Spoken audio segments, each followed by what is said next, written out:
How do you create a culture of excellence? And what are the core principles that every business owner, every entrepreneur, franchisor, franchisee needs to adopt to build an amazing organization and amazing business? Today, we're going to speak with Bob Burg, co author of one of my favorite books, The Go Giver.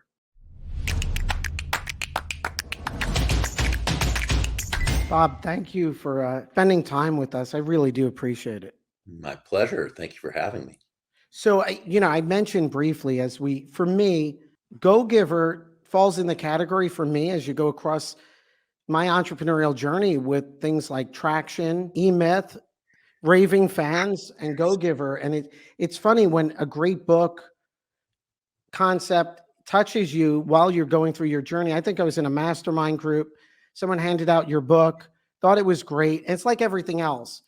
You read it, you appreciate it, you forget, but then things activate in your head, right? And later on, when you think you've had all these great original thoughts, you realize there's these foundational truths, just foundational for what creates a great business. Yeah.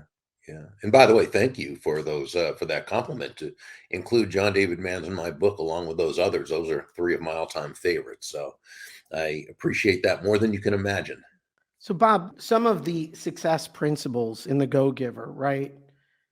Value, law of compensation, value delivering more than what the customers expect and delivering more than what they're paying. As I reflect on my journey and some of our clients, it turns out when you dig deep into value and you become obsessed with not value in terms of dollars, but delivering and over delivering and creating that special relationship and experience, it really transforms an organization. Yeah. Well, first, you make a great point when you say value and not to be confused with dollars, because there's a big difference between price and value. And this is something very foundational that's so important. Price is a dollar figure, it's a dollar amount, it's finite. It simply is what it is.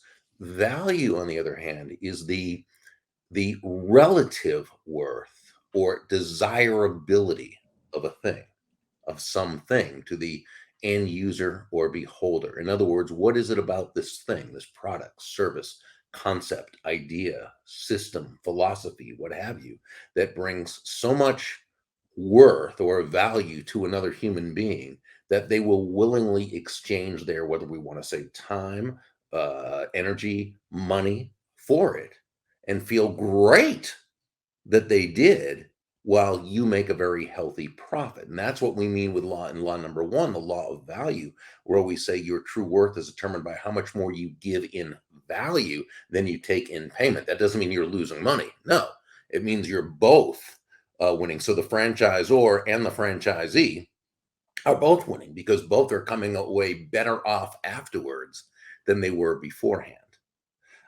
And that's always the key. Drawing from the example in your book, but also something that's probably came from your book, but something I discuss with my sons often when we pass a restaurant that's not doing well and the owner's there working every day, putting in the hours. Mhm.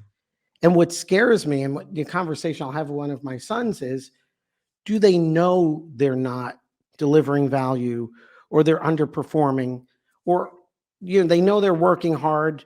Are they making excuses or reasons why they're not succeeding? And extrapolating to myself, our franchise law firm, one of the things I'm always scared of is making sure like that guy or that business owner is not delivering value. Sometimes you don't know it. Right. And I'm like, I never want to be that person. How do you coach and work with business owners where, because there's a genuine point, I feel, when you hit real value, that obsession, adding all these services and benefits, like how do you get a business owner really to reflect inward, to have an honest assessment if they're really delivering value? Well, so first, and I just love what you bring up. That's so wonderful because it's everything when you think about it. And when we define value, right, as the relative worth, desirability to the end user, well, that's the thing. Value is always in the eyes of the beholder. Okay, it's what they believe is of value, not what you or I believe is of value, that restaurant owner, what they believe is of value, what we think that other person, what that customer should feel is of value, doesn't count.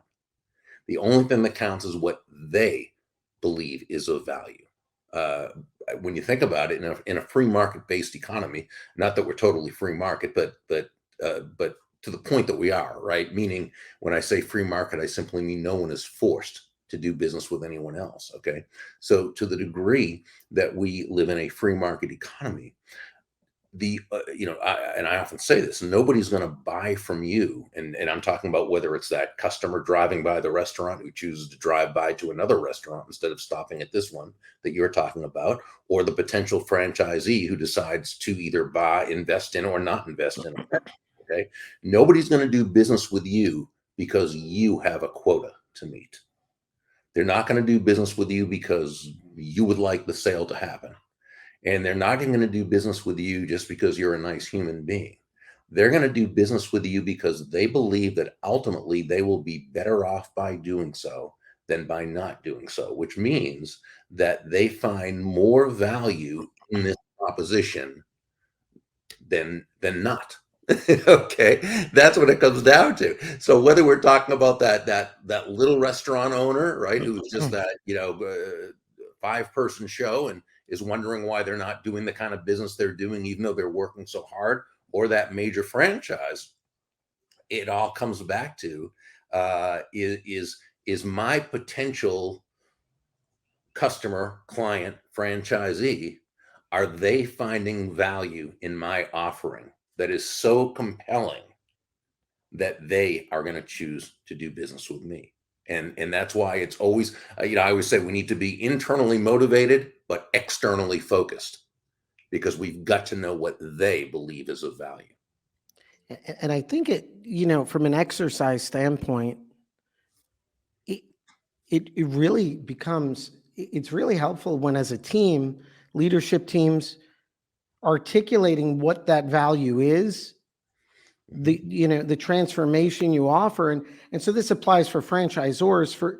For me, when we're working with franchisors and we're talking about delivering value for franchisees and those franchise sales, for us, it's always focus on what are the unit level economics, what's the ROI potential we're giving them, and what's the culture, right, that our organization offers.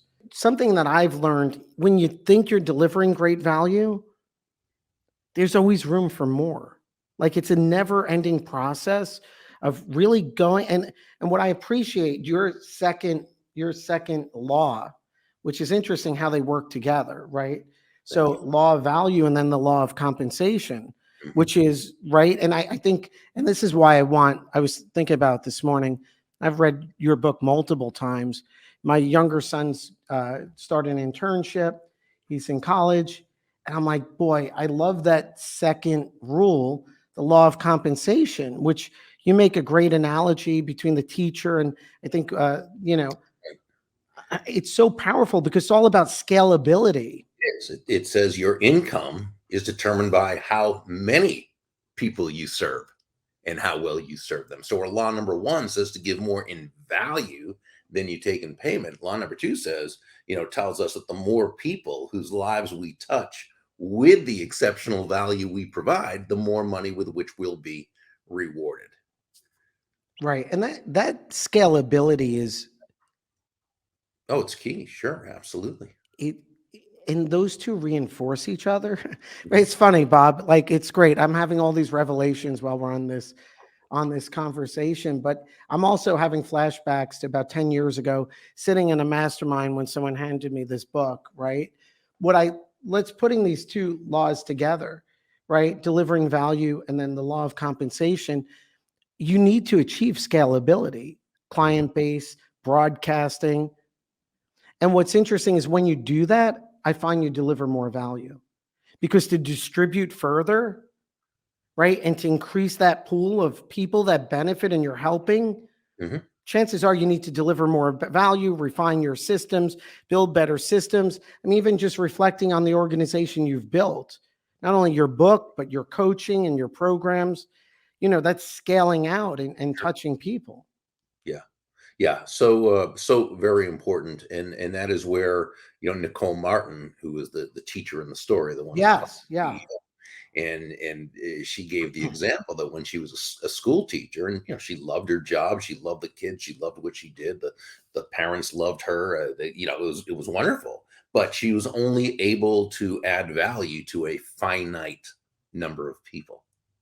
So that's when she came up with her learning system for children, which was an online type of learning program and so forth. And it was able to expand it to now touch the lives of millions and millions of people with that exceptional value. And indeed, as she scaled, she had to find more ways, and more ways opened to bring more value to more people. So, yeah, I think you make a great point. Well, no, it's your point. And I mean, and that's the power of franchising, right? Which Yeah. are our clients are amazing founders, right? And then along the way, they just keep adding more value and scaling, and the system grows and the franchisees do well. And Um, I love one of the things I love about, when it comes to franchising is the system itself. right. Because, I personally, and I define terms all the time. So because I always believe you need to come from a premise where, where it starts, right? The foundation from which everything else evolves. So I personally define a system as the process of predictably achieving a goal based on a logical and specific set of how to principles. The key being predictability, right? So if it's been proven that by doing A, you'll get the desired result of B, you know that all you need to do is A and continue to do A, and you'll get the desired results of B. And I love how franchises offer that to people who are entrepreneurs who want to get into business. They want to be in business, and yet they also need the support. They need the system. They want that how to. They want that predictability that if they do X, they're going to accomplish Y. It struck me too. I was looking at some of my notes. I'm like, okay, law of value for sure. We're a professional services organization consulting. We're about to launch our new software system, cloud-based system for our clients and stuff. So we're focused on value. But um, it struck me. I look at some of my older notes. I'm like, in terms of law of compensation touching lives, it's really the reason we do these podcasts, which has been so transformative for me because it's like, Bob, I can't tell you, I, the amount of people, the lives we touch, probably this big compared to the reach you've had, the positive reach. But there's nothing more amazing than someone contacting you and telling you how your videos and how we helped out their organization. We didn't do anything. So, and I feel like there's so much opportunity for franchisors out there, entrepreneurs that have good value and great systems, Mhm. but they're not leveraging the law of compensation. They're not, they're holding themselves back because I feel like they could be touching more lives. Yeah, and I think it also has to do too in terms of recognizing that while systems are very important, systems are key. The systems are there to serve, right? Not to be the master, right? So a good system is there to serve the user. And too often, I think we as human beings will get caught up when there's a really good system that works, of thinking the system is the end, where it really isn't. It's the means to the end. And this is where people skills come in. And this is where really the law of influence, law number 3, comes into play. Law of influence says your influence is determined by how abundantly you place other people's interests first. Now, let me just qualify that, if I may, because when we say place other people's interests first, we don't mean you should be anyone's doormat or a martyr or self-sacrificial in any way. Absolutely not at all. It's simply, as Joe, the protege in the story, learned from several of the mentors, the golden rule of business, of sales, what have you, is simply that all things being equal, people will do business with and refer business to and allow themselves to be led and influenced by those people they know, like, and trust. And there's no faster, more powerful, or more effective way to elicit those feelings toward you in others than by genuinely moving from that I focus or me focus to that other focus, looking to, as Sam, one of the mentors in the story, advised Joe, make Mhm. your win all about the other person's win. Yeah, it's just so interesting how it all comes together. Mhm. In terms of, I'm reflecting on one of our core values is we measure our wins through client wins, right? Mhm. But it is about, as an organization. I'm in the process of reading a book, Unreasonable Hospitality. So, and the author, is a restaurateur and talking about, what it took to build a great organization, and Danny Meyer, and, working his experience with them. And one of the things that struck me is these great restaurants, how the service and the experience, they're putting their customers first. And when they do that, ironically, their organization transforms and Sure. becomes very special. So, and what I also find is your law of influence, putting the interests of others first, it also forces you as a team to focus on your products, your services, your systems, which then gets to your value. Mhm. And all these things just reinforce themselves so powerful. Yeah, and when you say about placing your interest in that other person first, there's nothing Pollyanna about No. whatsoever. As John David Mann and I, we say in the follow-up book to the Go Givers Sell More, we make the quote that money is simply an echo of value.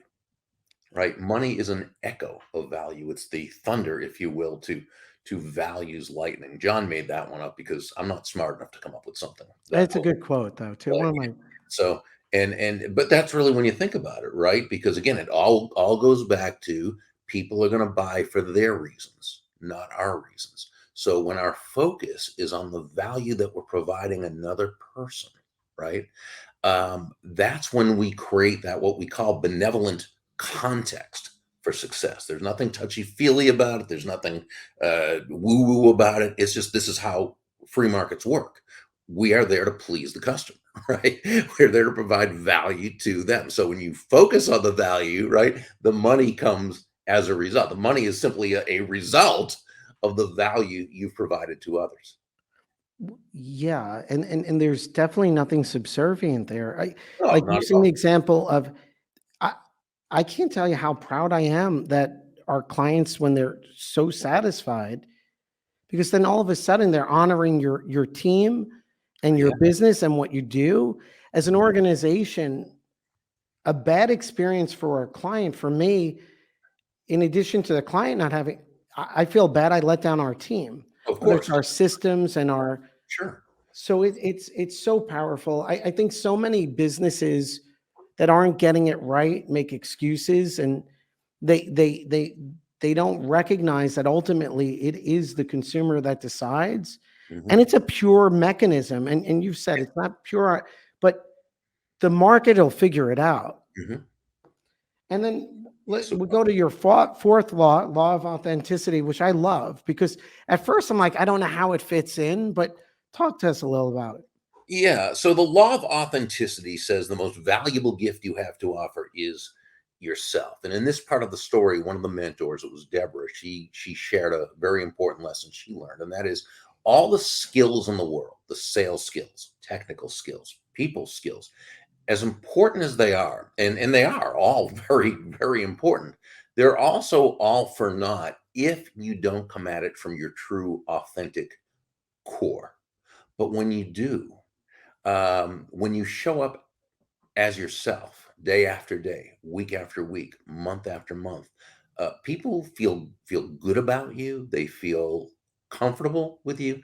They feel safe with you. And why wouldn't they? They know who they're getting. And this taps into a very powerful law that Dr. Robert Cialdini talked about in his classic Influence, the psychology of persuasion. And that is the law of consistency, that as human beings we have a need to appear and be consistent, okay, but we demand it of others in terms of those we trust. It's difficult to create trust It is difficult to sustain trust when you're not consistent, because as human beings, and this, of course, goes back to our cave person ancestors, when consistency was a matter of survival, you had to know what was what, where was where, who was who, right? And had to be the same, had to be consistent. Well, we don't have those same survival issues today, but it's been hardwired into our DNA. So we want to make sense of our world. And this is in a world that often doesn't make sense. And so when we can be consistent, which is a huge part of authenticity, right? Mhm. Now we are really 9 steps ahead of the game in a 10-step game. But I do want to mention this, because I think uh, and I don't know if this is since social media has really become all encompassing or what have you, but it seems as though authenticity has sort of taken on a whole new definition of just say or do whatever you please, because there's no boundaries, just it's all authentic, and that's good. I don't buy into that, because that's like the person who says, well, I have anger issues and I yell at people all the time, and if I were to act any differently, that wouldn't be authentic of me. That's baloney, right? It simply means that person has an authentic problem Right. that he An needs to authentic ego issue. work on, right, in order to be an authentically better, higher, more effective human being. So, so no, I don't think that that's authenticity. I think authentic, when it comes right down to it, authenticity is acting congruently with your values, and when you do that, you're authentic, and that's when you're on the right track. Well, and your statement about consistency, I think what makes it so powerful is you can't fake consistency. Either you are or you aren't. And when clients or customers they experience inconsistency, it's a red flag. Oh yeah, And absolutely. rightfully so, because there's something wrong in your systems and what you're doing. And that's okay too, but you Mhm. need to fix it. Yeah. Right. And you need to embrace that friction. But yeah, no, consistency you can't fake. And I that's one great thing about systems is consistency is baked into a good functional system. Bob, yeah, I have to tell you, I'm excited as we're having the conversation because it's aligning many things for me. One of which I'm honed in on the law of influence, but the fifth is the law of receptivity. Yeah.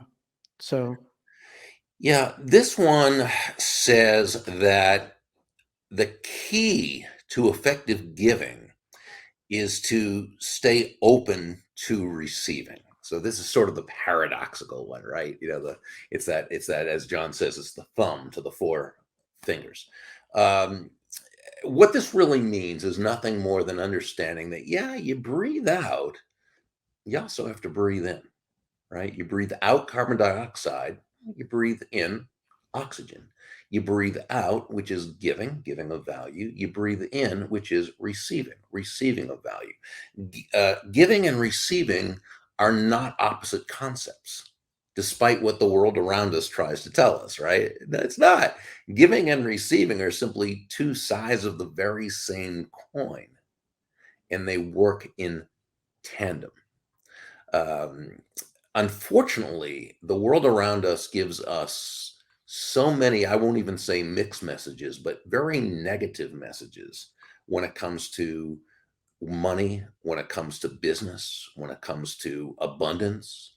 Uh, there are so many anti-prosperity messages out there that it can really get into a person's unconscious, because they take these in from the top, from combination of upbringing, environment, schooling, news media, television shows, movies, popular culture. So all these negative messages of lack. So it's difficult for people, even when they have done all the right things, to often allow themselves to receive, because in their minds, again, in their unconscious, they may be thinking that there's something wrong with money, or that, how many times have they heard that to be really wealthy, you've got to step on people's toes and be ruthless and be hard. Now, it's a big world. There's people who do things in a way that are not what we would agree with. But 99.9% of the time, and especially, again, to the degree that no one is forced to do business with you, you can only earn great wealth by providing exceptional value to the lives of many people, placing their interests first and coming at it from your authentic core on a consistent level. So, Bob, receiving, doing more, for me, what really touches is this journey.